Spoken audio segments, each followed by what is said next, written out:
रखते हैं। ये हमारी पार्टी का चरित्र है और ये कोई छिपी हुई बात नहीं है। किस चीज का आक्रोश? हम 1986 से कह रहे हैं कि हमारा भव्य राम मंदिर बनना चाहिए संवैधानिक तरीके से। कुछ लोगों ने यहां पर और बाहर मीडिया के सामने प्रतिक्रिया व्यक्त की, वो कानून की दुहाई देते हैं। मैं उनको पूछना चाहता हूं कि मान्यवर, क्या सुप्रीम कोर्ट की 5 जजों की खंडपीठ के जजमेंट से आप वास्ता रखते हो या नहीं रखते हो? भारत के संविधान से वास्ता रखते हो या नहीं रखते हो?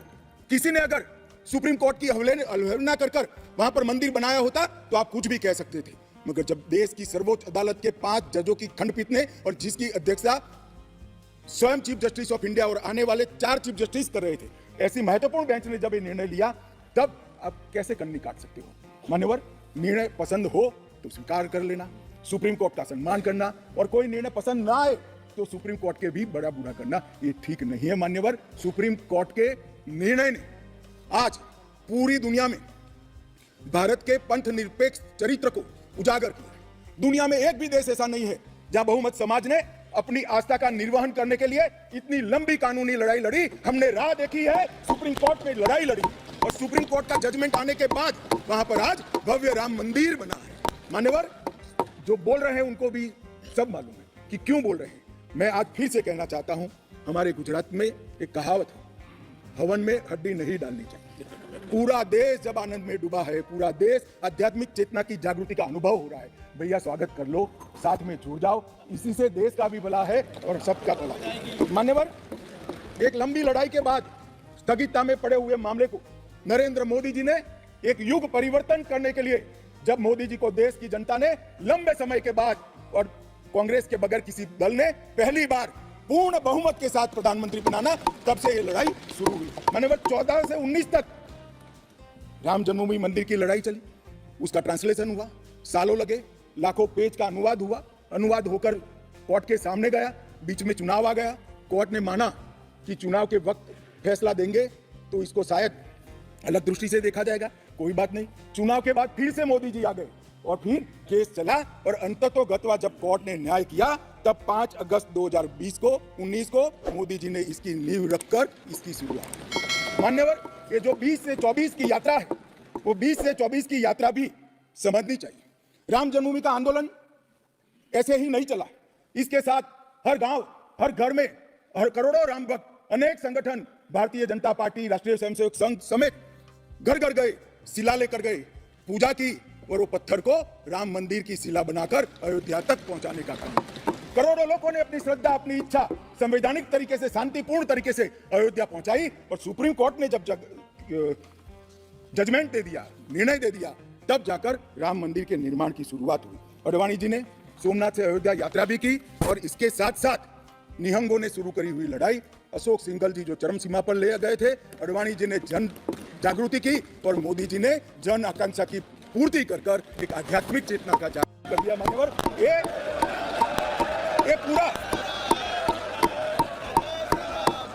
पूरा आंदोलन, मान्यवर, जब भी दुनिया का इतिहास लिखा जाएगा, एक डेमोक्रेटिक वैल्यू के रूप में दिखा जाएगा कि कोई एक देश अपने बहुमती समाज की धार्मिक विश्वास की पूर्ति के लिए इतने समय धैर्य रखकर सुप्रीम कोर्ट में गुहार लगाता रहे, और सुप्रीम कोर्ट के जजमेंट आने के बाद सौहार्दपूर्ण वातावरण में इसकी पूर्ति हो। मान्यवर, ये बहुत बड़ी बात है, और मैं मानता हूं मान्यवर कि ये मोदी जी के नेतृत्व के बगैर संभव नहीं था। मान्यवर, मैं इतना ही कहना चाहता हूं कि जब राम मंदिर का निर्माण हो रहा था तब, और जब जजमेंट आया तब, कई लोग आगाज लगा रहे हैं, कई लोग अनुमान कर रहे हैं, इस देश में रक्तपात हो जाएगा, इस देश में दंगे हो जाएंगे, इस देश में धर्म के बीच में बड़े विवाद होंगे। मगर मैं आज इस सदन को कहना चाहता हूं कि भारतीय जनता पार्टी की सरकार है, नरेंद्र मोदी इस देश के प्रधानमंत्री।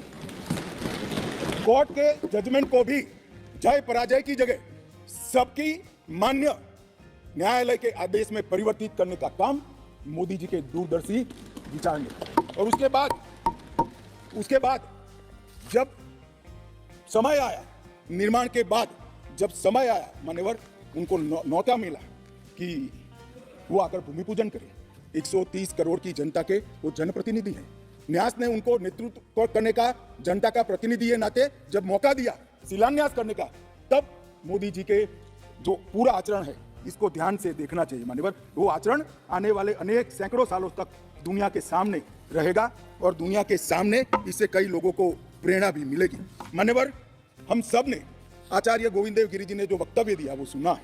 मोदी जी को जब मौका मिला तब उन्होंने रामानंदी समाज के, संप्रदाय के और वैष्णव संतों से पूछा कि भाई प्राण प्रतिष्ठा करनी है, किसी संसारी ने करनी है, तो इसके यम नियम, इसके लिए किस प्रकार की उपासना करनी चाहिए, और जो संतों की ओर से सुझाएगा उससे भी अनेक दुनिया गुना कठोर 11 दिन का व्रत इस देश के प्रधानमंत्री। मान्यवर, 11 दिन तक सैया पर नहीं सोना, 11 दिन तक केवल नारियल पानी के साथ उपवास करना, 11 दिन तक पूरा समय राममय, राम भक्ति में रचे बसे रहना और उस जीवन की, उस वक्त की हर सांस को राम के साथ जोड़कर राममय बनकर प्राण प्रतिष्ठा करना। मान्यवर, ये 11 दिन में मां सबरी, गिलेरी, वानर, भालू, जटायु, ये सब के साथ जुड़े हुए देश भर में जो राम के स्थान थे, वहां जाकर राम के काज के लिए गिलेरी जैसा भी योगदान देने वालों को श्रद्धा पूर्वक प्रणाम करने का काम प्रधानमंत्री। राम मंदिर का जब भूमि पूजन का समय आया, कोई पॉलिटिकल नारे नहीं लगाए, ना मोदी जी ने इसका नेतृत्व पॉलिटिकली किया, ना हमारी पार्टी ने किया। हर रोज एक राम का भजन अलग अलग भाषा में ट्वीट कर एक भक्ति का आंदोलन शुरू किया। मान्यवर, इस देश में कई सारे भक्ति के आंदोलन खड़े हुए, ढेर सारे आंदोलन खड़े हुए। मान्यवर, इस देश में भक्ति का आंदोलन कोई नया नहीं है। मान्यवर, मीरा ने चलाया, गुजरात में नरसिंह मेहता ने चलाया, रामानंद ने चलाया, एकनाथ और ज्ञानेश्वर ने चलाया, शंकरदेव और माधवदेव ने असम में चलाया, चैतन्य महाप्रभु ने चलाया, समर्थ रामदास ने चलाया। ये सब भक्ति आंदोलन ने समय समय पर देश को मजबूत करने का काम किया है, सनातन धर्म को टिकाने का काम किया है और सनातन धर्म के प्रति सबकी आस्था को बढ़ाने का। घनघोर अंधेरी रात में एक ध्रुव तारे की तरह ये भक्ति आंदोलन ने देश के जनमानस का नेतृत्व किया। भारत के ही छोर में 10 सिख गुरुओं ने अनेक प्रकार के बलिदान, एक दशम पिता ने तो अपना सर्वस्व दान कर दिया। इस प्रकार के त्याग की भी इस देश की परंपरा रही। परंतु ये समग्र भारत के हजारों साल लंबे सांस्कृतिक और राजनीतिक इतिहास में एक शासक ने, एक जनता के व्यक्ति ने, एक जनता के प्रतिनिधि ने अपने यम, नियम, तप और उपासना से भक्ति चेतना की जागृति की, तो इसका एकमात्र घटना नरेंद्र मोदी जी ने। और मैं तो स्वयं अनुभव कर रहा हूं। मैं उस दिन बैठा था लक्ष्मी नारायण मंदिर में, दिल्ली में बिरला मंदिर में। जो जनता थी, जो लोग थे, सबकी आंखों में आंसू थे। पूरा देश राममय हो गया था और जय श्री राम के नारे लगा रहा। मान्यवर, मोदी जी ने बड़ी शालीनता के साथ विजय के, पराजय के कोई भाव के बगैर जय श्री राम के युद्ध के नारों से पूरी दुनिया जानती है। जय श्री राम की वानर सेना का युद्ध का घोष था, पूरी दुनिया जानती है। जय संघर्ष चला तब जय श्री राम चला और मंदिर बना तो जय सिया राम हो गया। संघर्ष से भक्ति की ये यात्रा पूरे देश को आगे ले जाने वाली यात्रा है। मान्यवर,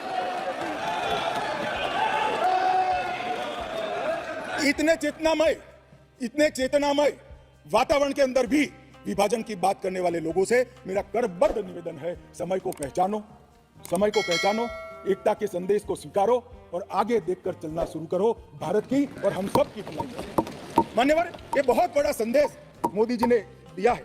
और मैं फिर से एक बात कहना चाहता हूं, जिसने संन्यास्त नहीं लिया है, जो सन्यासी नहीं है, जो किसी पंथ संप्रदाय का उपदेशक नहीं है, ऐसा व्यक्ति, और जो देश का शासक है, प्रधानमंत्री है, प्रधान सेवक है, ऐसा व्यक्ति आध्यात्मिक चेतना, भक्ति की चेतना धरे है। ये दुनिया में ऐसी मिसाल शायद ही कहीं नहीं मिली। मान्यवर, मैं ये जरूर कहना चाहता हूं, इस सदन में खड़े होकर गौरव के साथ कहना चाहता हूं कि मोदी जी मेरे नेता है, मेरे पार्टी के नेता है, मेरे पार्टी के प्रमुख नेता है। मान्यवर, मोदी जी ने एक ऐसा नेतृत्व दिया जिसने अनेक समय पर नेतृत्व के गुण क्या होते हैं इसका परिचय देने का काम किया। अच्छे समय में भी किस प्रकार से संयम रखना चाहिए इसका एक उदाहरण स्थापित करने का काम किया और हर समय पर निर्भयता के साथ संवेदनशील, सजग और जन भावनाओं को समर्पित नेतृत्व कैसा होता है इसका उदाहरण दिया। इनके 10 साल के कालखंड के अंदर अनेक प्रकार के पड़ाव आए हैं। ये भी राम जन्म के आंदोलन जैसे ही पड़ाव रहे, क्योंकि जो गड्ढा ये खोद कर गए थे वो गड्ढे को भरकर उसमें महान भारत की इमारत बनाना ये राम मंदिर की यात्रा से कोई कम यात्रा नहीं है। मान्यवर, सबसे पहले मैं कहता हूं कि जो आर्थिक क्षेत्र के अंदर जो बदहाली करी थी, जो पॉलिसी पैरालिसिस वाली गवर्नमेंट थी, सैकड़ों पॉलिसियां बनकर आज 11वें नंबर से 5वें नंबर पर हमारे अर्थतंत्र को ले जाकर एक नीति के आधार पर चलने वाला राज्य नीति के बनाने वाले नेता कैसा होता है उसका उदाहरण दिया।